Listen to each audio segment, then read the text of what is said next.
বাচ্চাটার কি অবস্থা এটা আসলে আপনারা বুঝতে পারছেন যে এত গভীরে ছোট্ট মানে এটা তো 8 ইঞ্চি এখন হয়ে গিয়েছে 6 ইঞ্চি।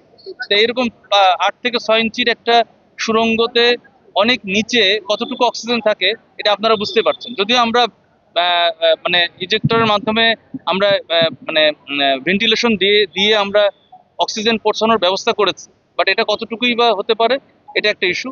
তবে এটাতে মানে সম্ভাবনা খুবই ক্ষীণ।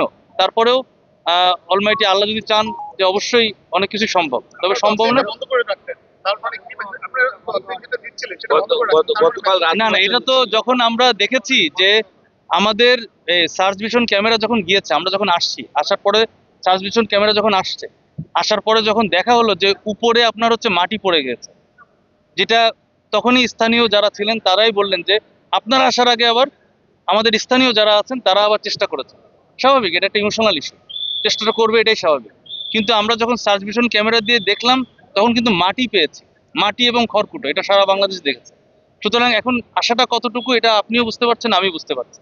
তবে আমরা আমরা সর্বোচ্চ চেষ্টা করব, আমরা ভিকটিম উদ্ধারের জন্য চেষ্টা করব। এটা অ্যালাইভ হোক আর ডেড হোক এটা আমাদের ইস্যু না, আমাদের ইস্যু হচ্ছে আমরা ভিকটিম উদ্ধার করব।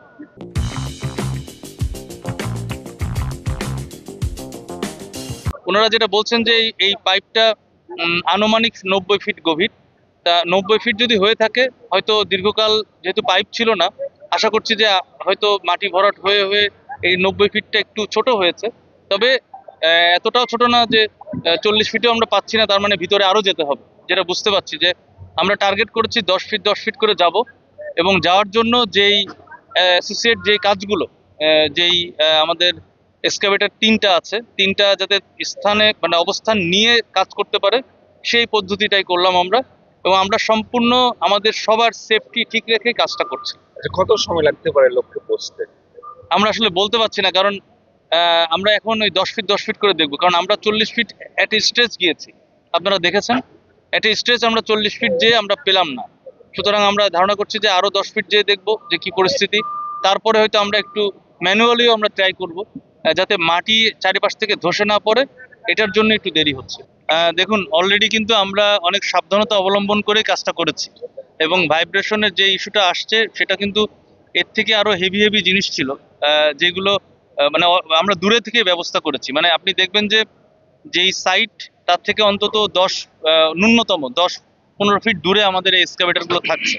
তবে এটা মানে এটার অবশ্যই সম্ভাবনা হতে পারে যে যেহেতু ওখানে পাইপই নেই, মানে ওই গর্ত যেটা ছিল সেখান থেকে কিন্তু পাইপটা উঠে গিয়েছে। সুতরাং এরকম ঘটনা ভাইব্রেশন ছাড়াও হতে পারে, যে একটা মাটির হালকা চাপ পেলেও সেটা এটা কাভার হয়ে যেতে পারে ওই গর্তটা। আর আমরা তো বললামই যে আমরা এসেই দেখেছি যে যেই ভিকটিমের উপরেই অন্তত প্রচুর পরিমাণে মাটি পড়েছে, যে মাটিতে এটা আসলে চাপ পড়ে গেছে। এখন আমরা চেষ্টা করতে থাকবো, যদি মানে আমরা একের পর এক দেখি 10 ফিট আগে যেয়ে দেখবো, তারপরে আবার 10 ফিট দেখবো, চেষ্টা করতে করতে যদি আমরা মানে আমরা সর্বোচ্চ চেষ্টা করি। তারপরেও যদি ফার্দার পরবর্তী অপারেশন নির্ভর করবে, আমরা স্থানীয় প্রশাসন এবং গণ্যমান্য ব্যক্তি আপনাদের সাথে সবার সাথে বসে আমরা আমাদের বড় বড় রিস্কিউদের সাথে একসাথে আলোচনা করে ফার্দার অপারেশন তখন প্ল্যান করব। তবে আমরা এখনই হাল ছাড়ছি না, আমরা চেষ্টা করব ভিকটিম উদ্ধার করার জন্য সর্বোচ্চ।